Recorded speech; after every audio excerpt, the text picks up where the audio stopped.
딸이 굶어서 쓰러졌을 때 링거 한 대 값도 없었습니다. 함경북도 청진에서 30년간 어부로 살았던 한 남성이 목숨을 걸고 밝힌 북한의 실상입니다. 딸은 영양실조로 쓰러졌고 15살 아들은 탄광으로 끌려갔습니다. 그가 마지막으로 선택한 것은 태풍이 몰아치는 동해 바다를 가로지르는 일이었습니다. 과연 그 배는 어떻게 파도를 이겨냈을까요? 여러분의 구독과 좋아요, 하나하나가 숨겨진 북한의 진실을 세상에 알리는 힘이 됩니다. 제 고향은 함경북도 청진시 포항동입니다. 집에서 포구가 가까워서 바닷바람이 늘 골목까지 스며들곤 했습니다. 먼 바다는 보이지 않아도 줄지어 묶여있는 낡은 배들은 항시 눈에 익지요. 그게 제가 평생을 살아온 풍경입니다. 그 해가 2020년이었습니다. 남쪽에서도 전염병 때문에 난리라고 소문이 돌던 때지요. 북에서는 그 말은 잘 안 쓰고 그냥 비상방역이다 뭐다 하면서 사람들 움직임을 더 조여왔습니다. 장마당도 전보다 눈치를 더 봐야 나갈 수 있었고요. 그렇다고 집에 앉아 있을 수는 없어서 다들 더 말없이 움직이던 시기였습니다. 그날도 새벽 전기 들어오는 소리에 눈을 떴습니다. 5시 조금 못된 시간이었습니다. 천정에 달린 전구가 딱 하는 소리를 내며 켜지더니 잠깐 깜빡였고 이내 노란 빛이 방 구석구석에 번졌습니다. 이불을 젖히자 장판이 밤새 식어 있는 게 발바닥을 통해 그대로 올라왔습니다. 성우야, 일어나라. 부엌 쪽에서 어머니 목소리가 들렸습니다. 늘 새벽에 먼저 깨서 아침을 챙기던 목소리라 듣고 있으면 괜히 허리가 더 펴지는 느낌이 들었습니다. 부엌 문을 열고 들어가니 양은 냄비에서 옥수수 죽이 조용히 끓고 있었습니다. 김이 얇게 올라와 천천히 퍼졌고 냄비를 한번 젓자 노란 알맹이들이 바닥에 붙어서 같이 돌았습니다. 어머니는 국자를 쥔 손등에 핏줄이 도드라져 있었고 손가락 마디는 굽어 있었습니다. 애들은요? 제가 묻자 명숙이가 상 위에 사발을 놓다가 가볍게 한숨을 내쉬었습니다. 수진이는 일어나서 옷 갈아입고 있고 철민이는 이불 속에서 아직 버티고 있지 뭐. 어머니가 사발에 죽을 뜨다 말고 잠깐 멈추시더니 자기 사발에는 물을 조금 더 부어 국물을 늘렸습니다. 그걸 보고 저는 일부러 눈을 외면했습니다. 이런 장면은 하루 이틀 본 게 아니었거든요. 조금 뒤 방 안에서 이불 바스락거리는 소리가 났습니다. 할머니, 물 뜰까요? 수진이가 머리를 대충 묶은 채로 부엌 문간에 섰습니다. 얼굴이 하얗게 떴지만 웃으려는 듯 입꼬리를 억지로 올렸습니다. 나더라. 밥부터 먹자. 전기 나가면 또 캄캄해진다. 어머니가 그렇게 말씀하셨습니다. 철민이는 눈곱만 대충 떼고 슬리퍼를 질질 끌며 나왔습니다. 15살이라고는 해도 얼굴선이 아직 앳되었습니다. 아버지, 오늘은 포구 안 나가요? 오늘은 사업소 일이 많다. 주말에 가자. 예, 대답은 했지만 인매가 금방 굳었습니다. 상 위에 옥수수 죽 사발 5개가 놓였습니다. 죽이라고 부르기에도 조금 민망한 물이 많은 죽이었습니다. 숟가락을 넣으면 바닥이 금방 보였다 다시 가려졌습니다. 엄마, 오늘은 더 묽어요. 철민이가 사발을 들여다보며 말했습니다. 그래야 오래 먹지 주는 대로 먹어라. 명숙이가 짧게 말했습니다. 목소리는 평소랑 비슷했는데 숟가락 쥔 손의 힘이 조금 더 들어가 있었습니다. 식탁에서는 말이 길게 오가지 않았습니다. 숟가락이 사발에 닿는 소리, 국물을 떠서 넘기는 소리만 방 안에 남았습니다. 그 와중에 구석에 있던 집 전화가 따르르 짧게 울렸다가 곧 멎었습니다. 어머니가 죽을 뜨던 손을 잠깐 멈추고 전화기를 힐끗 보더니 다시 사발을 채웠습니다. 또 인민반장이겠지. 오늘 저녁 모이라고. 누구도 전화기를 들러 가지 않았습니다. 굳이 그 시간에 받아봤자 좋은 소리는 아니니까요. 전기 들어오는 시간에는 밥만 먹는 게 아니었습니다. 밥그릇을 내려놓기가 무섭게 명숙이는 대야를 들고 수도로 갔습니다. 요즘은 물도 마음대로 안 나와서 나올 때 미리 받아놔야 했습니다. 여보, 빨래는 나중에 하지. 제가 말하자 명숙이가 대야를 안고 짧게 대답했습니다. 지금 안 하면 언제 해요? 애들 양말도 다 젖어 있는데. 어머니는 식탁을 치우면서 낡은 접시를 조심스럽게 겹치셨습니다. 오늘도 장마당 나가겠지? 예, 생선 좀 들고 나가 봐야지요. 요즘은 장마당도 시끄럽다더라. 단속이 어쩌고 저쩌고. 그래도 안 나가면 저녁에 그릇에 뭐 담을 게 없잖아요. 말끝이 짧게 끊어졌습니다. 그 뒤는 안 해도 서로 아는 이야기였습니다. 전등이 한번 깜빡거리던 곧 꺼져버렸습니다. 전기 들어오는 2시간은 그렇게 늘 금방 지나갔습니다. 방 안은 다시 회색빛으로 가라앉았습니다. 작업복을 붙들고 집 밖으로 나오니 바람이 볼을 스쳤습니다. 짠 냄새가 코 안으로 들어왔습니다. 골목길 바닥에는 밤새 얼었다 녹았다 한 흙이 질퍽하게 묻어 있었고 누군가는 새벽부터 연탄재를 퍼다 한쪽에 쌓아놓고 있었습니다. 성호 동무, 출근하오? 뒤에서 부르는 소리에 돌아보니 영수형이 물통을 들고 서 있었습니다. 얼굴이 햇빛도 보기 전에 이미 그을려 있는 사람입니다. 예, 형님. 오늘 355 엔진부터 좀 봐야겠어요. 그래, 너 아니면 누가 보겠나. 둘은 그 정도만 주고받고 각자 갈 길을 갔습니다. 수산사업소 마당에 들어서자 철냄새와 기름 냄새가 뒤섞여 코를 찔렀습니다. 배들이 육지에 올라와 줄지어 서 있었는데 선체 옆은 소금기 때문에 벗겨진 페인트와 녹이 얼룩처럼 퍼져 있었습니다. 한쪽에는 고철 더미처럼 프로펠러와 파이프가 아무렇게나 쌓여 있었습니다. 김성호 동무. 소장이 서류철을 들고 부르더니 손짓했습니다. 예, 소장 동지. 355 연료가 너무 새는 것 같으니 오늘 안에 한번 살펴보오. 요즘 연료 아끼는 거 알지 않소? 알겠습니다. 355에 올라 엔진 뚜껑을 열자 오래된 기름 냄새가 훅 올라왔습니다. 엔진 몸통을 손으로 짚으니 차가운 쇠 기운이 손바닥을 타고 팔까지 올라왔습니다. 스패너를 끼워 볼트를 돌리자 짤깍 짤깍 소리가 규칙적으로 이어졌습니다. 성우야. 옆에서 영수형 목소리가 들렸습니다. 예, 요즘 장마당 더 조용해졌다더라. 그래요? 비상방역이다 뭐다 하면서 사람들 몰리는 것도 싫어하고 다 알면서도 모르는 척하지. 형은 더 말하지 않았습니다. 저는 고개만 한번 끄덕이고 다시 엔진 쪽으로 눈을 돌렸습니다. 그런 식의 대화가 우리한테는 익숙했습니다. 길게 이어가면 바람도 어딘가로 가져갈 것 같아서요. 점심 무렵 사업소 한쪽에서 옥수수 국수 한 그릇을 받아 먹었습니다. 양은 대접에 담긴 국수 위에 파 한 조각이 외롭게 떠 있었습니다. 국물을 한 숟갈 떠서 넘기니 간장이 조금 섞인 짠맛이 목을 타고 내려갔습니다. 배가 완전히 부른 건 아니었지만 그 정도면 오후 일을 할 만큼은 힘이 돌았습니다. 집으로 돌아오는 길에 장마당 쪽으로 일부러 발을 돌렸습니다. 명숙이 얼굴도 보고 싶었고 요즘 돌아가는 말도 한 귀퉁이라도 주워 듣고 싶었습니다. 장마당 입구에는 흙먼지가 잔뜩 쌓여 있었고 사람들 발자국이 어지럽게 찍혀 있었습니다. 좌판들 사이로 사람들은 많지 않았습니다. 예전 같으면 큰 소리로 호객하는 소리들이 귀를 때렸을 텐데 그날은 목소리가 전반적으로 낮았습니다. 수산 쪽으로 가보니 명숙이가 작은 명태 몇 마리를 가지런히 놓고 있었습니다. 생선 눈은 이미 탁해져 있었고 살은 말라붙어 있었습니다. 그래도 거기서 저녁거리라도 건져 가려는 사람들이 한두씩은 서 있었습니다. 여보. 제가 낮게 부르니 명숙이 눈이 반짝하며 제 쪽을 봤습니다. 왔어요? 오늘은 어땠어요?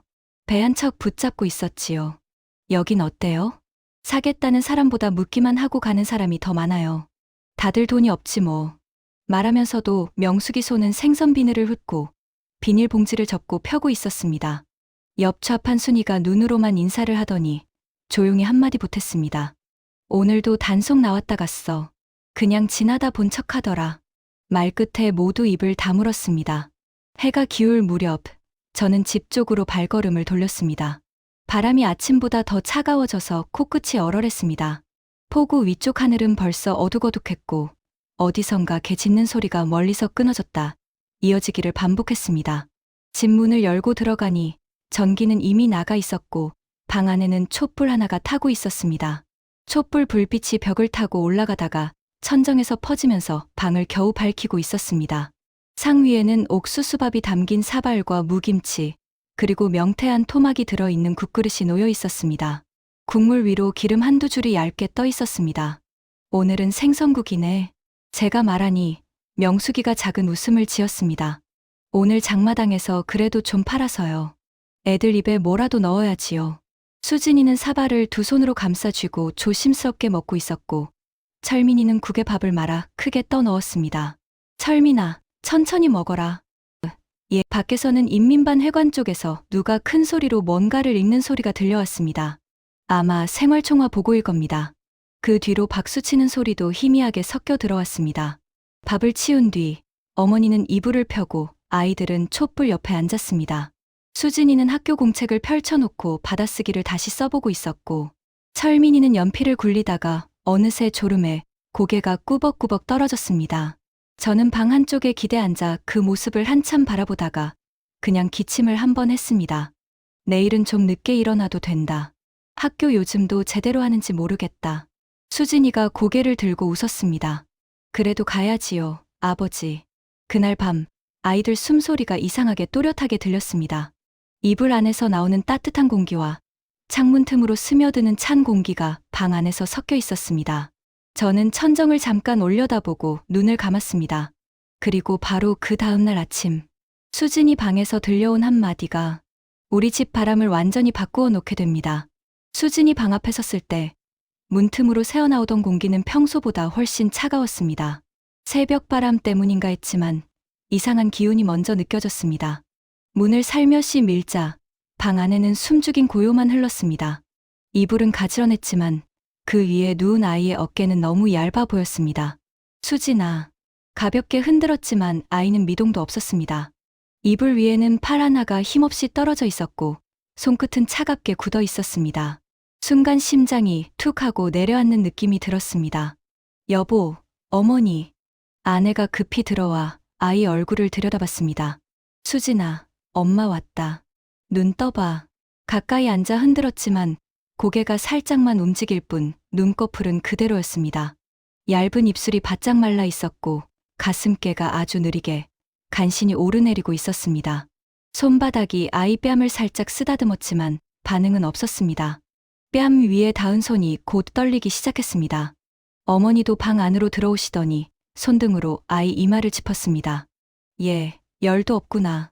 그 짧은 말 속에 담긴 건 안도도 다급함도 아니었습니다.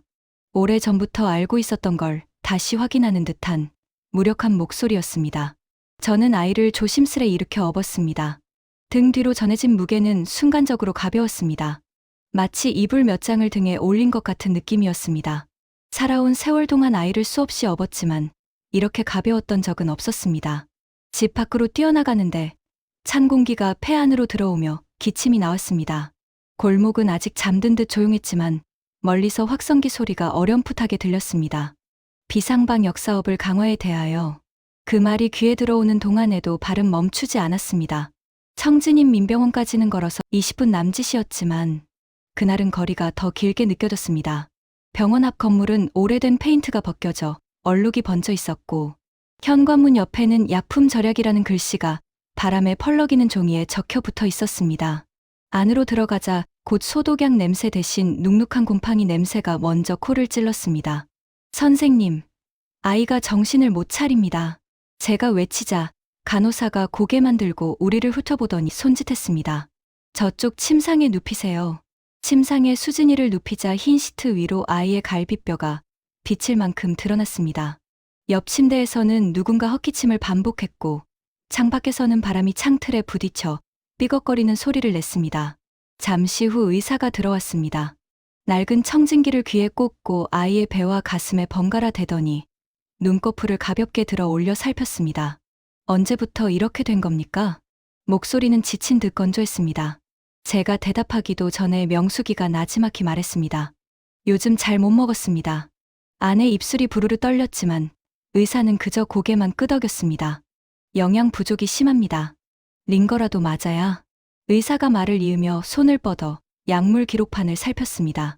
그러다 하하고 짧게 한숨을 쉬었습니다. 링거는 있지만 영양제는 없습니다. 준비할 수 있는 건 이 정도예요. 그 이 정도라는 말이 귓속에서 오래 울렸습니다. 아이의 미약한 숨소리랑 함께요. 성우 씨, 그때 병원 복도 끝에서 걸어오는 사람이 있었습니다. 동네에서 오래 알던 김 선생이었습니다. 병원에서 근무한 지 20년 넘은 노의사였지요. 왜 이렇게 일찍 보이나 했더니 선생은 수진이 모습을 보고 입술을 꽉 깨물었습니다. 어린 것이 많이 힘들었겠구만. 그리고는 젊은 의사를 슬쩍 보며 말했습니다. 일단 링거 먼저 놔주게. 저 사람들은 내 알아서 할 테니. 젊은 의사가 잠깐 당황하는 듯했지만 곧 고개 숙이고 준비를 시작했습니다. 선생이 저를 병실 밖으로 불러냈습니다. 성우 씨, 잠깐. 좁은 복도 한쪽에서 담배를 하나 꺼내 제게 내밀었습니다. 하나 피우게. 손이 너무 흔들리네. 저는 담배를 받아 들고도 바로 입에 물지 못했습니다. 선생은 오래된 의사 가운 주머니에서 접힌 종이봉투 하나를 꺼냈습니다. 안에는 중국산 비타민 몇 알이 들어 있었습니다. 이거 수진이한테 하루에 하나씩 먹이게. 선생님, 이걸 어떻게? 아는 소리 마라. 다 못 들은 척하고 받게. 그 말투는 조용했지만 그 안에 담긴 결심은 단단했습니다. 병실에 다시 들어가니 링거 바늘이 아이 팔에 꽂혀 있었고 투명한 약물이 한 방울씩 떨어지고 있었습니다. 방울이 떨어질 때마다 어머니는 그걸 따라 눈을 움직였습니다. 명숙이는 아이 손등 위에 자기 손을 올려놓고 있었습니다. 움직임 없이 그냥 손을 얹어놓고 가만히 바라보는 모습이 오래된 돌부처처럼 굳어 있었습니다. 여보. 아내가 고개만 돌렸습니다. 뼈밖에 없어요. 그 말은 원망이 아니었습니다. 무너진 마음의 바닥에서 처음 튀어나온 울음 같은 말이었습니다. 우리도 별반 다르지 않았지만 제 자식의 앙상이 드러난 뼈마디를 보는 마음은 세상 천지. 어떤 부모라도 같을 것입니다.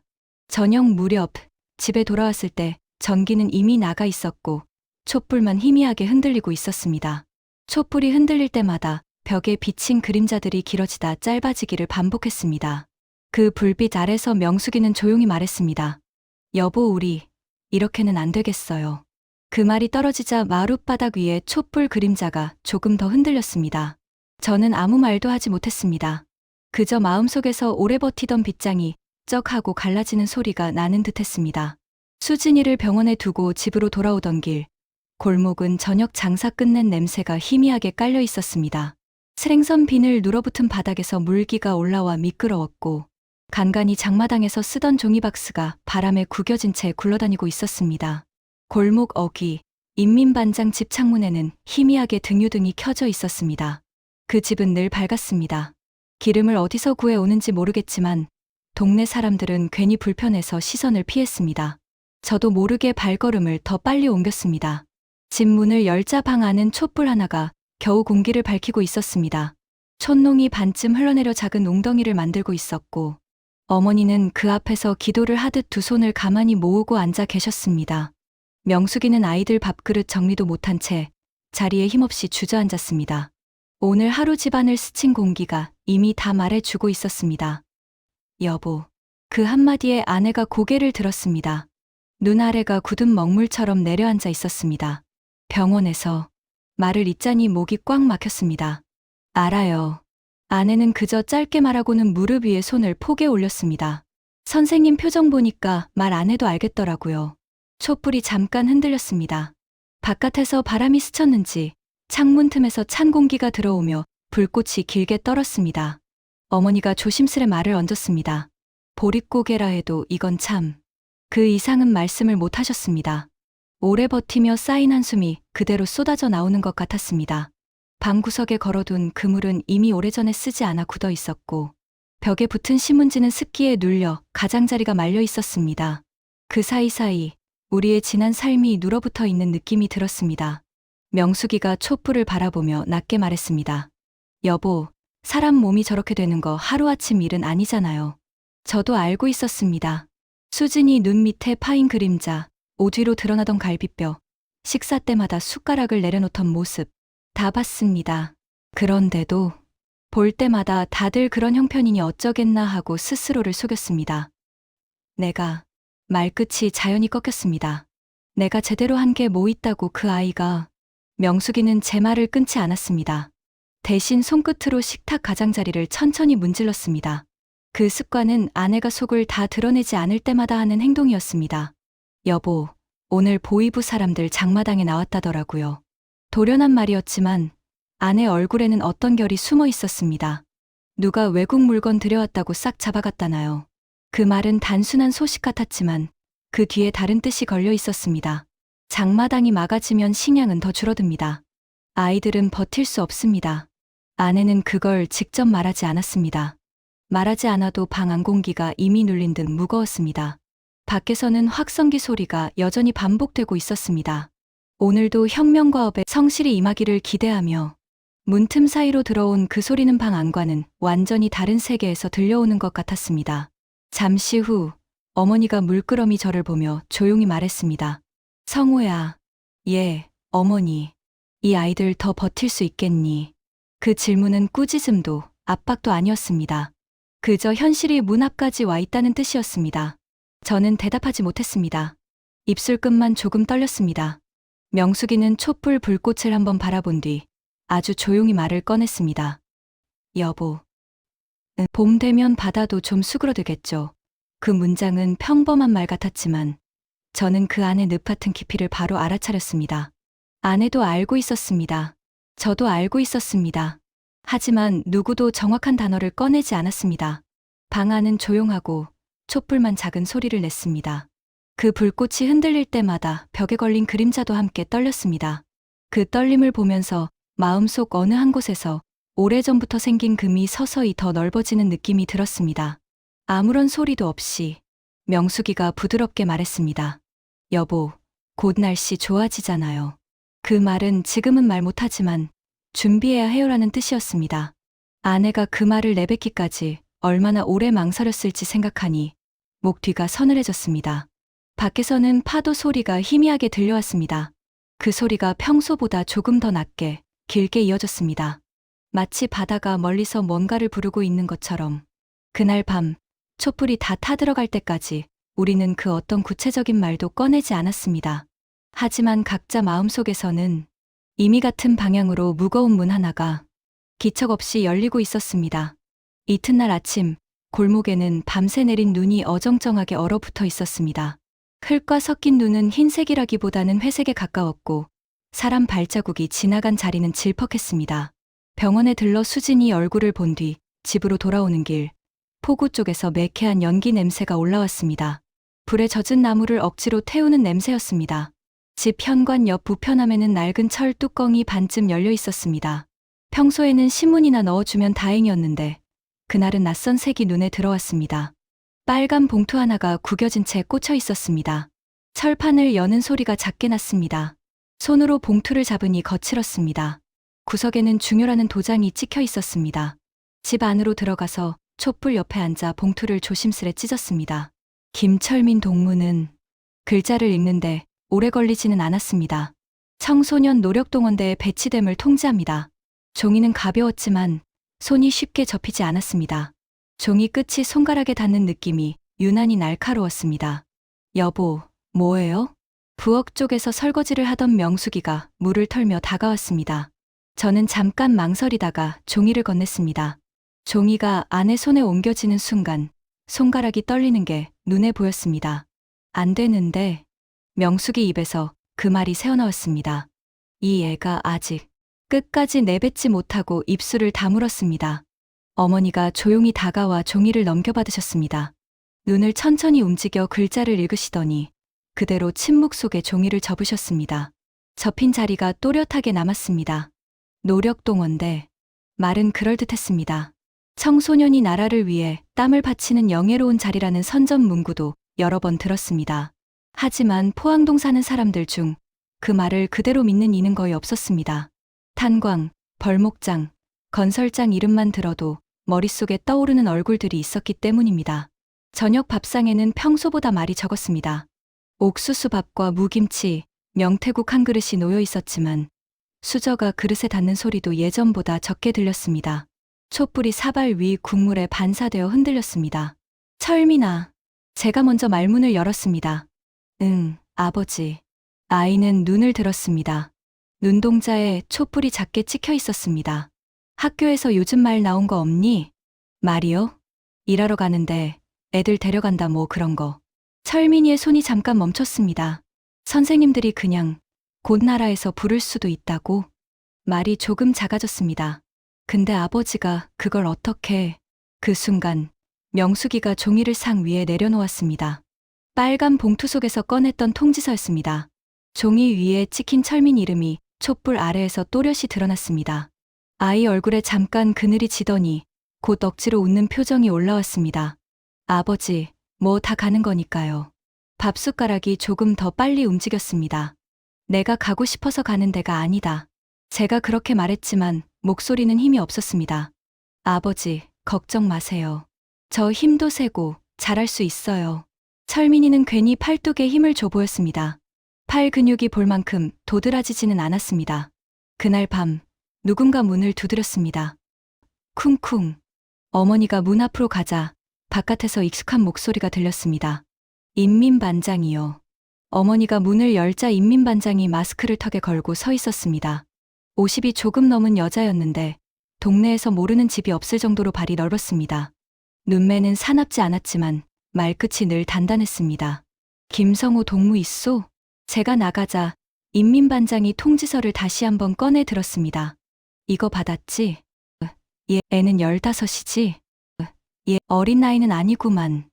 15이면 다 컸지. 나라에서 부르면 가야지. 말끝은 웃는 듯 했지만 눈빛은 웃고 있지 않았습니다. 반장 동무, 이 애가 집에서도 해야 할 일이 많습니다. 할머니도 모셔야 하고. 제 말이 끝나기도 전에 인민반장이 숨을 고르며 말을 잘랐습니다. 성호 동무, 예, 요즘 비상방역이다 뭐다 해서 나라 사정 어려운 거 모르는 사람 있나? 다들 자기 사정 있지. 그래도 나라에서 하라면 해야지. 목소리가 한 톤 낮아졌습니다. 혹시 다른 생각 품으면 온 집안이 힘들어지는 건 알지? 그 말 속에 담긴 뜻은 따로 설명이 필요 없었습니다. 이미 많은 집들이 겪어본 일이라 말이 길 필요가 없었습니다. 알겠습니다. 저는 그 한마디를 내뱉고 눈을 내리깔았습니다. 인민반장은 잠깐 집 안을 훑어보더니 마스크를 제대로 끌어올리고 돌아섰습니다. 문이 닫히자 명숙이가 식탁 모서리를 꽉 잡았습니다. 손등에 핏줄이 도드라졌습니다. 여보, 이 애를 보내야 한단 말이에요? 목소리가 떨렸지만 울음은 겨우 참고 있는 듯했습니다. 말 대신 저는 숨을 한번 깊게 들이쉬었습니다. 대답이 쉽게 나오지 않았습니다. 그날 밤 포구 쪽 친구들이 하나둘씩 집으로 모여들었습니다. 술이라고 해봐야 옥수수 술이 조금 섞인 허연 물이었지만 손에는 하나씩 들고 왔습니다. 성호야, 들었다. 영수형이 새빨간 귀를 만지며 말했습니다. 철민이 동원 나간다고. 예, 제가 술잔을 건네봤자 덕수 아저씨가 한숨부터 내쉬었습니다. 우리 집 상철이도 작년에 끌려갔잖아. 탄광으로. 그는 잔을 내려놓으며 허리를 굽혔습니다. 1년 만에 보냈는데 사람이 아니더라. 사람이 눈에 힘이 없어. 그 말에 방안 공기가 더 무거워지는 느낌이 들었습니다. 그래도 돌아오긴 했잖아요. 제가 가까스로 말하자 덕수 아저씨가 고개를 저었습니다. 한 달 있다가 갔어. 폐가 다 상했다더라. 잔 안에 술이 손떨림 때문에 살짝 멈췄습니다. 잠시 침묵이 흘렀습니다. 영수형이 자리에서 일어나더니 주머니에서 작은 자루 하나를 꺼내 상 위에 올렸습니다. 성호야, 이거 좀 받아라. 뭡니까, 형님? 별건 아니고 쌀 조금이랑 옥수수 좀 섞어놨다. 애들 먹여. 형님, 형님도 힘드신 거 아는데 다 힘들지. 그래도 이웃이잖냐. 다른 사람들도 하나씩 주머니를 뒤졌습니다. 나는 중국 돈 조금 남은 거 있다. 나는 옥수수 한 줌이라도. 상 위에 이것저것이 놓이기 시작했습니다. 포장지가 낡아 가장자리가 너덜너덜한 중국 지폐 몇 장, 옥수수 알이 든 자루, 구겨진 담배 한 갑까지. 성호 동무, 이거라도 좀 써. 이거 받기 미안합니다. 미안은 무슨. 배 고파서 쓰러지는 것보단 낫지. 그날 밤 저는 술맛이 어떤지 제대로 느끼지 못했습니다. 목으로 넘어가는지 코로 새는지 알 수가 없었습니다. 다만 옆에 앉은 사람들의 기침 소리, 깊은 숨소리, 허리 펴는 소리만 또렷했습니다. 사람들이 돌아간 뒤 방 안에 조용함이 내려앉았습니다. 촛불이 거의 다 타서 불꽃이 작게 솟았다. 꺼질 듯 말 듯 했습니다. 그 불빛 아래서 명숙이가 말했습니다. 여보, 이 애 정말 보내야 해요? 나는 대답 대신 한참을 앉아 있었습니다. 창문 틈 사이로 바람이 새어들어와 촛불이 마지막으로 크게 흔들렸습니다. 그 불꽃을 보면서 머릿속에 오래전에 지나갔던 생각 하나가 다시 떠올랐습니다. 수산사업소 한쪽 구석에 세워둔 아무도 거들떠보지 않는 고물배 한 척. 선체에 녹이 많이 슬고 엔진도 이미 손을 뗀 지 오래라 다들 그냥 폐기될 물건이라 했던 배. 그 배 아래쪽 녹슨 철판을 손으로 두드려 보며 들었던 생각이 있었습니다. 이게 아직 한 번쯤은 돌아갈 수 있을까? 그 생각이 다시 아주 선명하게 머릿속으로 떠올랐습니다. 그날 밤 입 밖으로 탈북이라는 말을 꺼내지는 않았습니다. 하지만 수십 년 동안 몸에 붙어 있던 바다와 배가 다른 얼굴로 조금씩 다가오고 있는 것을 저는 분명히 느끼고 있었습니다. 샵샵샵 저 5점 고물배 아래에서 아무에게도 들켜선 안 되는 하루들. 수산사업소 마당은 아침이면 늘 똑같은 풍경이었습니다. 밤새 불어온 바람에 흩어진 밧줄들이 사방으로 뻗어 있었고 바닷물에 젖은 나무 상자들이 한쪽으로 기울어져 있었습니다. 공장 굴뚝에서는 겨우 살아있는 불씨가 쓴 연기를 토해냈고 그 냄새가 겨울 아침 공기와 섞여 코끝에 남았습니다. 그 한가운데 사람들 눈길이 거의 닿지 않는 구석에 고물배 한 척이 반쯤 기울어 서 있었습니다. 선체 밑부분에는 녹이 깊게 파여 있었고 옛 페인트가 벗겨져 얼룩처럼 남아 있었습니다. 다른 사람들은 다들 저건 그냥 폐기물이다라고 말했지만 나는 그 배를 볼 때마다 말없이 한 번 더 살펴보곤 했습니다. 그날도 일부러 아무렇지 않은 척 가까이 갔습니다. 성호 동무, 또 그 배 봐요. 곁에서 담배를 피우던 동료가 말을 던졌습니다. 예, 그냥 심심해서요. 저걸 뭘 봐. 움직이기나 하겠소? 글쎄 한번 손보면 돌아갈지도 모르죠. 할 일을 만들어 다니네. 그렇게 말을 툭 던지고 그는 다른 곳으로 걸어가 버렸습니다. 그가 멀어지자 나는 재빨리 배 밑으로 몸을 낮췄습니다. 바닥에 엎드리자 차갑고 눅눅한 흙 냄새가 먼저 올라왔습니다. 녹슨 철판을 손등으로 살짝 두드렸습니다. 텅 하고 속 빈 소리가 울렸습니다. 아직 완전히 죽지는 않았다. 주위에 시선이 없다는 걸 몇 번 확인하고 나서 선체 아래 틈으로 손을 넣어봤습니다. 한겨울 쇠는 차갑고 뻣뻣했습니다. 손끝이 얼얼해졌지만 그 감각이 오히려 두렵지 않았습니다. 엔진을 떠올렸습니다. 예전에 폐선 직전까지 몰던 배들과 비슷한 구조일 테고 부품만 조금 있으면 아니, 조금 부족해도 어떻게든 움직일 수 있을 것 같았습니다. 하지만 거기서부터가 문제였습니다. 부품을 모으려면 다른 배에서 조금씩 가져와야 하는데 들키면 이유 불문하고 바로 조사였습니다. 왜 가져갔소? 누구 짓이요? 그 뒤에는 더 묻지 않아도 뻔한 일이 이어집니다. 그래도 손을 멈출 수 없었습니다. 그날 퇴근 시간 즈음 작업장 한쪽에서 작은 톱니바퀴 하나가 바닥에 떨어져 있는 걸 발견했습니다. 어구 수리하던 사람이 쓰다 버린 겁니다. 나는 무심한 척 허리를 굽혀 그것을 주웠습니다. 그거 뭐에 쓰게? 뒤에서 목소리가 들렸습니다. 덕수 아저씨였습니다. 아, 그 집에 있는 고장난 손전등 좀 고쳐보려고요. 말을 하면서도 심장이 뛰었습니다. 손전등도 수리할 줄 아오? 아, 그냥 된다고 하더라고요. 그래, 그거 가져가오. 어차피 버릴 거요. 아저씨가 발길을 돌린 뒤에야 숨이 약간 가라앉았습니다. 손바닥 속의 작은 톱니가 유난히 무겁게 느껴졌습니다.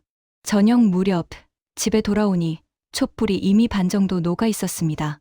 명숙이는 수진이 옆에서 작은 국을 데우고 있었고 그 향은 엷은 옥수수 냄새가 먼저 났습니다. 어머니는 벽 쪽에 기대 앉아 무릎을 주물리고 계셨습니다. 오늘 좀 어땠어요? 명숙이가 낮은 목소리로 물었습니다. 뭐, 그냥 할 일 하고 왔지. 근데 왜 그렇게 늦었어요? 부품 정리 좀 하느라. 명숙이는 잠시 나를 바라보며 손을 멈추었습니다. 무슨 생각하고 있는지 나 몰라요? 그 한마디가 천천히 떨어졌습니다. 내 마음이 들킨 것 같아 순간 숨이 멈추는 느낌이 들었습니다. 그녀는 국을 한번 저은 뒤 다시 말했습니다. 여보, 나는 말 안 해도 알아요. 당신 표정이 그때부터 달라졌어요. 그 통지서 받고 나서 나는 끄덕이지도 고개를 저지도 못했습니다. 그냥 그 자리에 서서 아내가 마저 말하게 두었습니다. 하지만 말은 천천히 해야 해요. 집에서도 누가 들으면 안 돼요. 그 말이 끝나자 찬장 너머로 바람이 스며들어 촛불이 작게 흔들렸습니다. 밤이 깊어지고 모두 잠들 무렵에야 나는 낡은 공구 가방을 꺼냈습니다. 부품이 몇 개 없는 오래된 가방이었습니다. 녹슨 톱니를 가방 속에 넣는 순간 그 작은 금속 조각이 바닥에 닿으며 살짝 딱 소리를 냈습니다. 그 소리를 듣고 마음속 어딘가에서 오래 꼭 죄어있던 갈매기 줄이 천천히 풀리는 듯 했습니다. 그날 이후로 매일 아주 조금씩 아무도 의심하지 않을 만큼만 그 배를 손보기 시작했습니다. 모래땅 위에 엎드려 선체 밑을 긁고 부러진 나무 판자 사이로 흘러내린 기름때를 손끝으로 문질러 보고 엔진 안쪽에 쌓인 녹을 조심스럽게 긁어냈습니다. 아무리 그래도 배가 살아날지는 몰랐습니다. 하지만 그 배 아래에서 보내는 시간만큼은 누구에게도 들키지 않은 작은 숨 같은 것이었습니다. 그 숨을 하루 이틀 쌓아 올리다 보면 언젠가는 생각만 하던 길이 어쩌면 진짜 열릴지도 모른다는 묘한 감각이 들었습니다. 말하지 않아도, 누구에게 묻지 않아도 내 손끝이 이미 알고 있었습니다. 이 길 말고는 다른 길이 없다. 샵샵샵 챕터 도망 이야기 같은 하루들 결심이 눈에 보이기 시작하던 때 4월 바람이 아직 차가운 어느 날이었습니다. 수산사업소 마당에 들어서자 밤새 내린 안개가 철제 난간에 맺혀 물방울이 톡톡 떨어지고 있었습니다. 어제보다 더 부서진 나무 상자가 바람에 굴러다니고 있었고 쌓아둔 그물에서는 젖은 바닷내음이 눅눅하게 올라왔습니다. 그 구석, 폐기물처럼 밀려있던 고물배가 눈에 들어왔습니다. 선체는 기울어 있었고 녹이 군데군데 벗겨져 금이 난 부분이 그대로 드러나 있었습니다. 나는 주변을 슬쩍 둘러본 뒤 기름 묻은 장갑을 끼고 엔진실 쪽으로 몸을 낮춰 들여다봤습니다. 쇠틀 한쪽에 붙은 녹을 글자 가루가 사르르 떨어졌습니다. 어제 몰래 챙겨온 작은 톱니바퀴를 꺼내 엔진축에 대보았습니다. 딱 겁맞지 않는 금속이 마주 부딪히는 소리였습니다. 조금만 더 손보면 돌아갈 것 같았습니다. 아니, 돌아가야 했습니다. 성호 동무. 갑자기 누가 부르길래 허리를 급히 세웠습니다. 영수형이 멀리서 담배를 귀에 꽂은 채 걸어오고 있었습니다. 또 거길 뒤져봐? 얘 부품 상태 좀 보려고요. 쓸모도 없는 걸 뭘 그렇게 봐. 형은 퉁명스레 말하고는 뒤도 안 돌고 다른 작업장으로 걸어갔습니다. 그가 완전히 사라지자 나는 선체 아래로 다시 몸을 넣었습니다. 손끝이 차가운 철을 더듬었습니다. 고인 물이 손목을 적셨지만 뒤로 물러서지 않았습니다. 이렇게라도 하지 않으면 아무것도 못 지킨다. 퇴근 무렵 작업장에서 쓰다 버린 작은 볼트 2개와 오래된 고무 패킹을 발견했습니다. 나는 바닥에 떨어진 그것들을 너무 성급하지 않게 자연스러운 속도로 집었습니다. 주머니 안쪽에 넣을 때 심장이 조금 빠르게 뛰는 느낌이 들었습니다. 집에 들어가니 촛불은 이미 반 넘어 타 있었고 방 안은 익은 옥수수 냄새가 은근하게 퍼져 있었습니다. 명숙이는 아이들 옆에서 국을 데우며 숟가락을 몇 번씩 닦아내고 있었습니다. 여보, 오늘 일은 어땠어요? 뭐, 늘 하던 대로 했지. 말하면서도 손등에 묻은 기름이 잘 지워지지 않아 한참이나 비볐습니다. 명숙이는 국숫물을 떠서 작은 그릇에 담으며 낮게 말했습니다. 여보, 당신 요즘 말수가 너무 적어요. 나는 대답 대신 벽에 걸린 그물을 멍하니 바라보았습니다. 한때 바다에서 쓰던 그 그물은 지금은 굳어버려 손으로 잡아당기면 딱딱하게 소리가 났습니다. 성우야, 어머니가 난로 앞에서 부르셨습니다. 일하는 사람 얼굴이 아닌데 요새는. 나는 잠시 숨을 들이켰습니다. 괜찮습니다, 어머니. 대답은 했지만 어머니 눈빛은 이미 모든 걸 알고 있는 사람의 얼굴이었습니다. 수진이가 기침을 몇 번 하고는 이불을 당겨 얼굴 반쯤을 가렸습니다. 그 작은 몸이 이불 속에서 움츠러질 때 옷깃 사이로 비친 쇠약한 어깨뼈가 눈에 들었습니다. 명숙이가 그 모습을 보고 조용히 말했습니다. 여보, 이 아이, 더는 겨울을 못 버티겠어요. 말은 짧았지만 그 말의 속은 길었습니다. 내 귀에 오래 남아있는 말이었습니다. 밤이 깊고 동네가 잦아든 뒤 나는 공구 가방을 꺼냈습니다. 낡은 가방이었고 모서리는 갈라져 있었습니다. 가방을 열어 오늘 챙겨온 작은 볼트와 패킹을 넣었습니다. 그 순간 똑 작은 쇳소리가 울렸습니다. 아무도 듣지 못했겠지만 내 귀에는 너무 크게 들렸습니다. 명숙이가 조용히 뒤에서 말했습니다. 여보, 오늘은 그만 쉬어요. 조금만 볼 게 있어서. 우리가 급하긴 하지만 너무 들키지 않게 해요. 그 말은 아내가 결심의 절반을 함께 하고 있다는 뜻이었습니다. 그렇다고 함부로 말을 더 꺼내지는 않았습니다. 이 집은 벽도 귀가 있다는 걸 우리는 잘 알고 있었으니까요. 새벽녘, 잠든 줄 알았던 어머니가 이불을 정리하며 말했습니다. 성우야, 예, 어머니. 너무 길게 생각하지 마라. 사람 목숨이 걸리면 길은 알아서 생기는 법이다. 그 말은 허락처럼 들렸지만 그 안에는 수십 년 살아온 사람의 두려움과 기도가 함께 섞여 있었습니다. 나는 아무 말도 하지 않고 고개만 숙였습니다. 아침 해가 뜨기 전 나는 다시 폭우로 나가봤습니다. 안개가 낮게 깔려 있었고 멀리서 파도 부딪히는 소리가 더 크게 들렸습니다. 고물배는 여전히 제자리였지만 전날과는 조금 달라 보였습니다. 이제는 그냥 버려진 배가 아니라 내가 손을 대지 않으면 아무도 살릴 수 없는 한 줄기의 길 같았습니다. 손을 얹자 차디찬 철판이 온 손바닥으로 전해졌습니다. 그 차가움이 오히려 마음을 단단하게 만들었습니다. 이제부터는 진짜로 준비해야 한다. 그 생각이 드는 순간 멀리서 순찰대를 부르는 호각 소리가 들려왔습니다.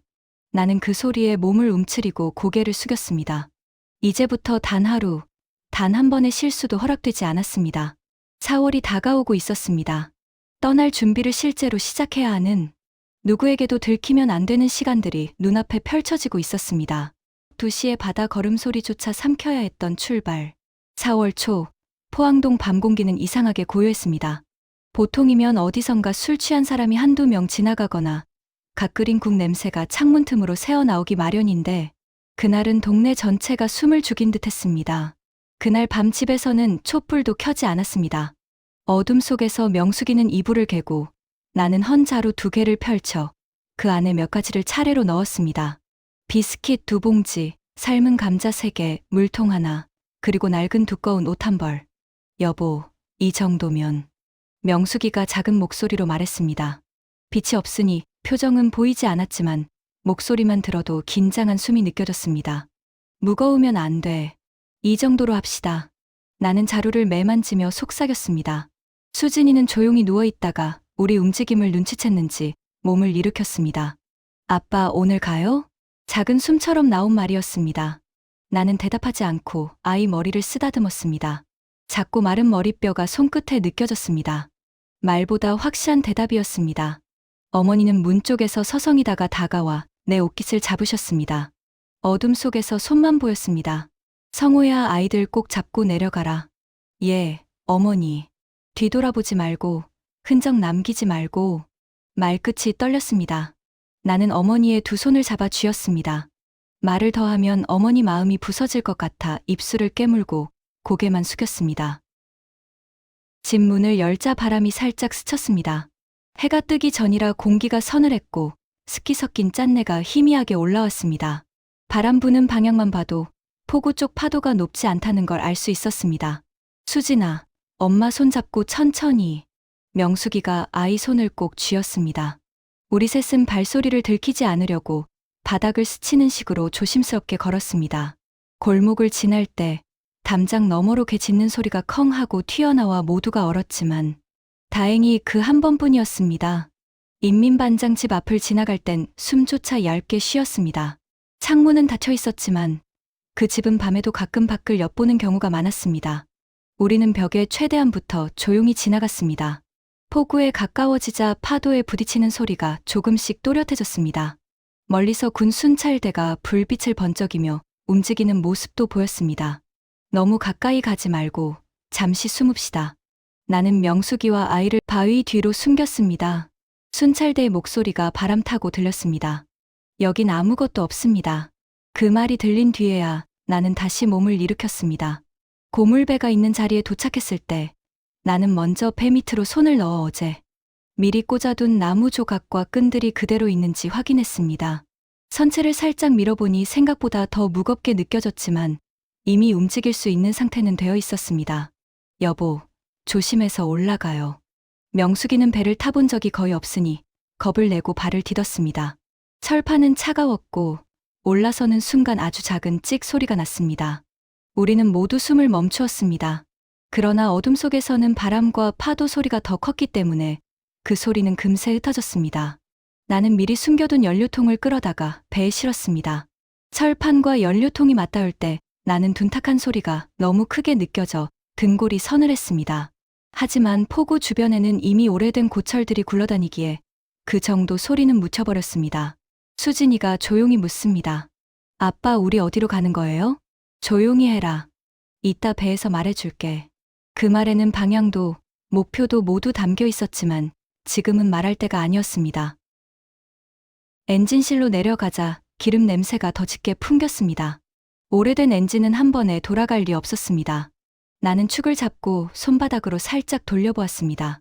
쇠와 쇠가 비비는 소리가 거칠게 났습니다.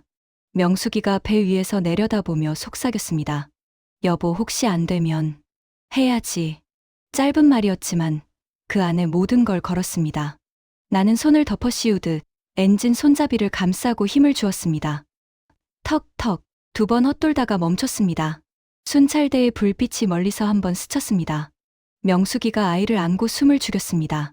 나도 손잡이를 놓지 않은 채 고개만 들어 빛의 방향을 살폈습니다.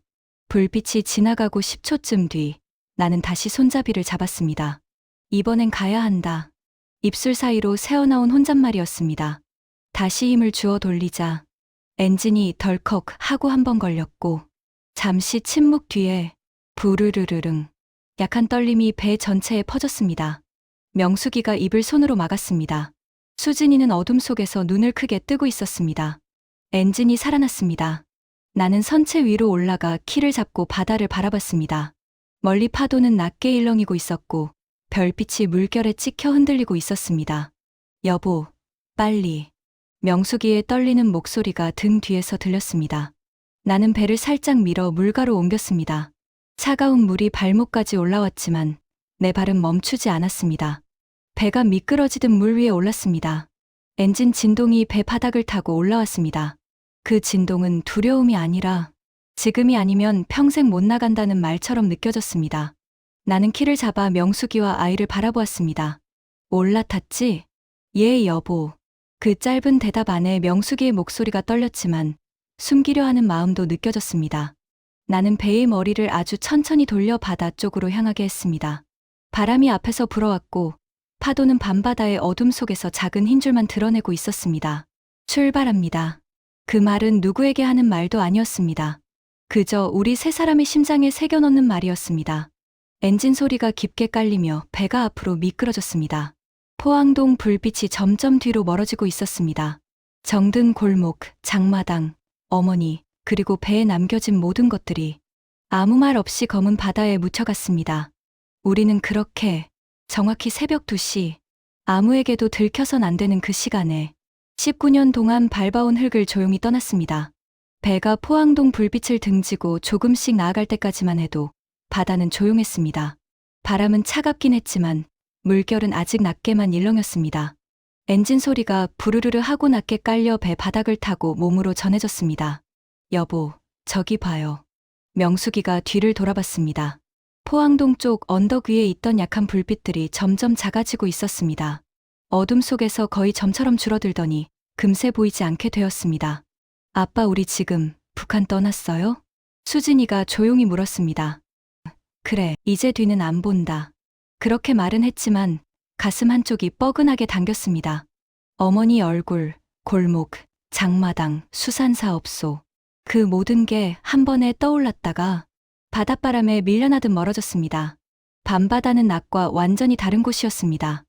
눈을 아무리 부릅떠도 파도 끝이 어딘지 잘 보이지 않았고 멀리 하늘과 바다의 경계도 희미했습니다.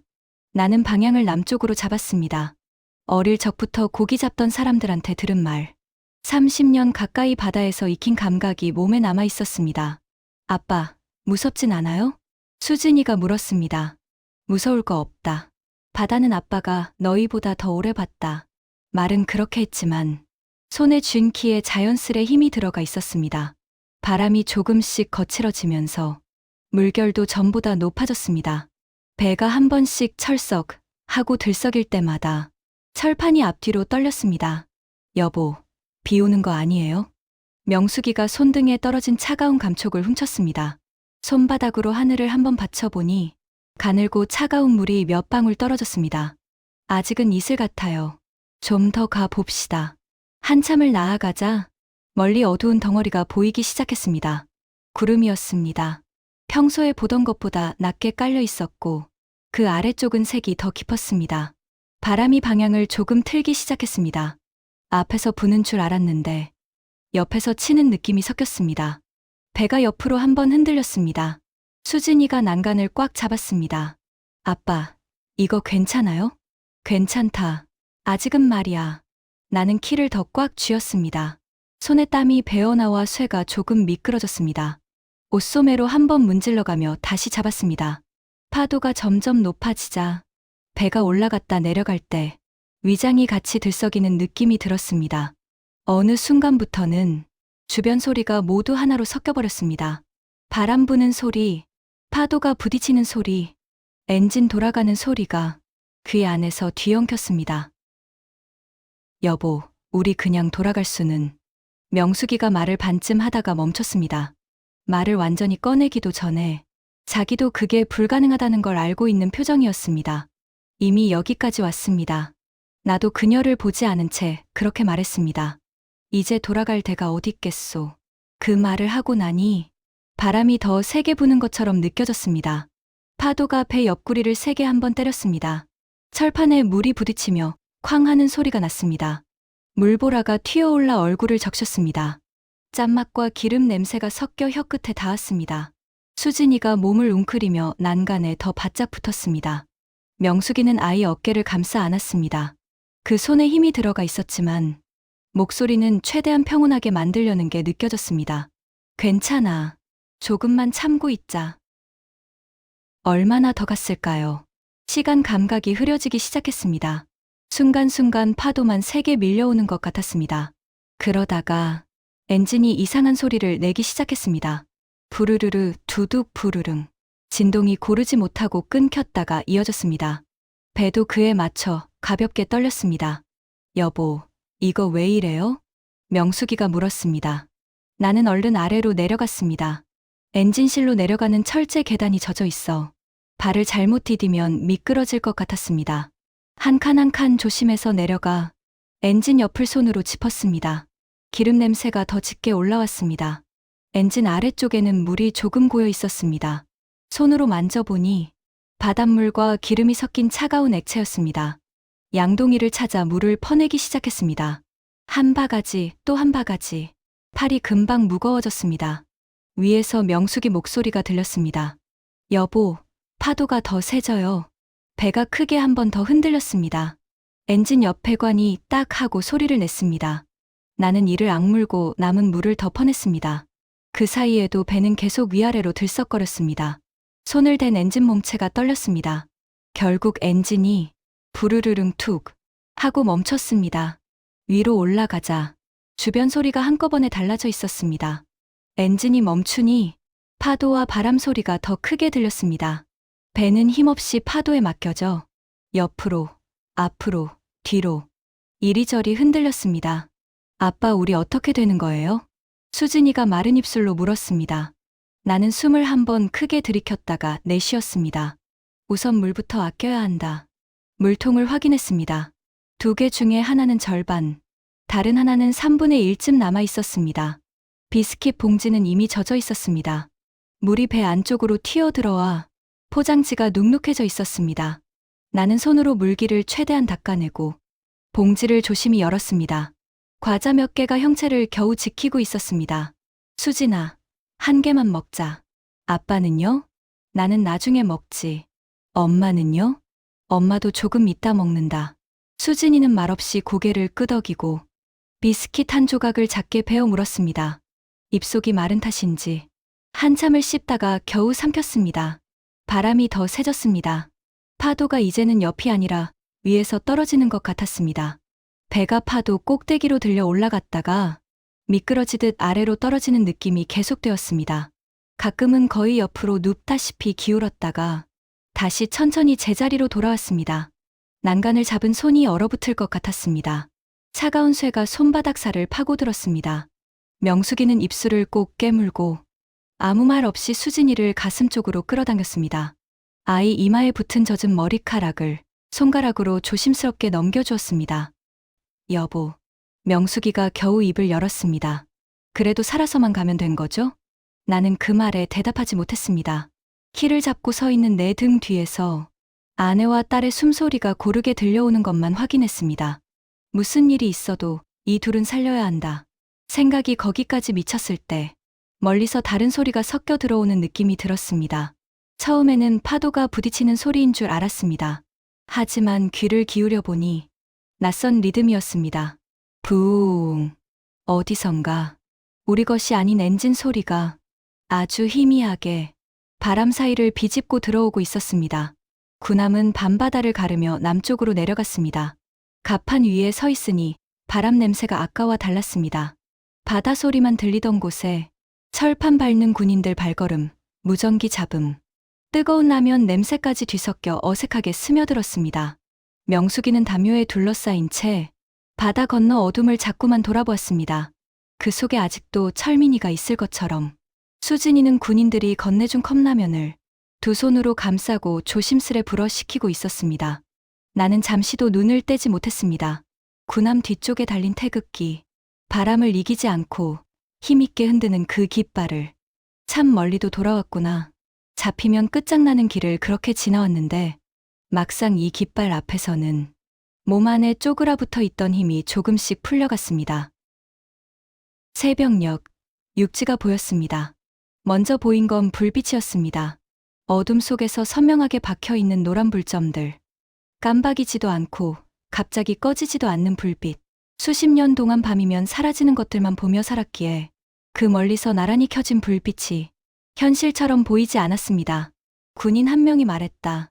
저기입니다. 대한민국입니다. 명숙이의 손등이 순간 떨렸습니다. 그 떨림은 추위 때문이 아니었습니다. 나는 말없이 그녀의 손을 덮었습니다. 부두에 내리는 순간 땅의 감촉이 달랐습니다. 흙이나 시멘트의 느낌이 아니라 밟아도 되는 고지라는 이상한 안도감이 있었습니다. 어디서 들리는지는 모르겠지만 자동차 지나가는 소리, 먼 데서 들리는 음악, 규칙적으로 돌아가는 기계음 같은 것들이 바다에서 들을 수 없던 소리들로 귀를 채웠습니다. 처음 듣는 소리들이었지만 이상하게 귀가 아프지 않았습니다. 어서 오십시오. 군복이 아닌 민간인이 다가와 고개를 깊이 숙였습니다. 그 말 한마디에 명숙이는 두 손으로 얼굴을 감싸고 작게 눈물을 흘렸습니다. 수진이는 주위를 둘러보다가 나를 붙잡고 속삭였습니다. 아빠, 여긴 사람들이 웃어요. 나는 대답 대신 아이 머리를 가만히 쓰다듬었습니다. 말로 하면 깨질 것 같은 순간이었으니까요. 조용한 방 한켠에서 우리는 서로 마주 앉았습니다. 담요 냄새가 아직 배어 있었고 창밖으로 처음 보는 도시 불빛이 잔잔하게 깜빡이고 있었습니다. 명숙이가 말했습니다. 여보, 우리 진짜 살아서 왔네요. 나는 고개를 천천히 끄덕였습니다. 말을 하면 울 것 같아서 입술만 달싹였습니다. 수진이가 창밖을 가리키며 말했습니다. 저 불빛 밤새 켜져 있대요. 정말 밤새요? 나는 아이의 뺨을 살짝 쓸었습니다. 그래, 여긴 그렇게 산다더라. 이 작은 문장 하나에 우리가 넘은 바다, 놓고 온 사람들, 다시 돌아갈 수 없는 길들이 모두 얽혀 있었습니다. 나는 이 글을 읽는 여러분께 그저 한 가지 마음만 전하고 싶습니다. 자유는 누군가에게는 공기처럼 있으면서 누군가에게는 목숨을 걸어야 닿을 수 있는 것이라는 걸요. 밤마다 꺼지지 않는 불빛, 돈이 있다고 해서 잡혀가지 않는 장마당, 아이들이 하루 세 끼 먹고 자는 학교, 이런 것들이 이 땅에서는 당연한 것일지 몰라도 저에게는 아직도 낯설 만큼 고맙습니다. 그리고 언젠가 고향에도 이런 밤이 오기를 기다리고 있습니다. 다시는 누가 굶어 넘어지지 않는 나라, 아이가 일터로 끌려가지 않는 나라, 가족이 헤어지지 않는 나라, 통일이라는 말을 가볍게 꺼내고 싶진 않습니다. 다만 누군가는 아직 거기 남아있다는 사실만은 잊지 말아주셨으면 합니다. 제가 사랑하는 어머니와 아직 소식 닿지 않는 철민이처럼요. 자유의 바람은 그날 밤 바다 위에서 처음 느꼈지만 아직도 가슴 안에서 계속 불고 있습니다. 이 글을 들어주셔서 고맙습니다. 그리고 부디 자유를 지켜주십시오. 언젠가 그 자유를 고향 사람들과 함께 나눌 날이 오기를 간절히 바랍니다.